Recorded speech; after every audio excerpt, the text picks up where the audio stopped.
Agarda sizga yo'l harakati qoidasini buzganligingiz bo'yicha jarima 1 yildan keyin yoki 6 oydan keyin keladigan bo'lsa, siz ushbu turdagi jarimani to'lashga shoshilmang. Sababi bunday turdagi jarima noqonuniy hisoblanadi va buni bekor qilish mumkin.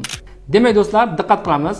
Ma'muriy javobgarlik to'g'risidagi kodeksning 17.2-moddasiga asosan yo'l harakati qoidasini buzganlik bo'yicha ma'lumot mansabdor shaxsga 48 soat ichida yuborilmaydigan bo'lsa, bunday jarima bekor qilinishi mumkin.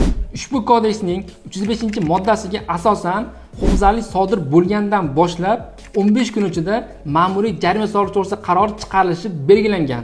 Agarda siz yo'l harakati qoidasini buzganligingizdan boshlab sizga nisbatan jarima solish to'g'risidagi qaror 17 kundan keyin chiqariladigan bo'lsa, siz ushbu jarimani bekor qildirishingiz mumkin.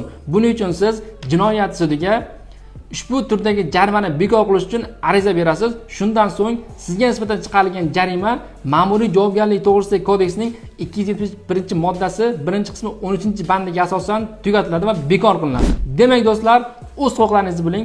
Agarda sizda xuddi shunday jarima bo'lsa, bizga murojaat qiling. Biz sizga ushbu jarimani bekor qilishda yordam beramiz.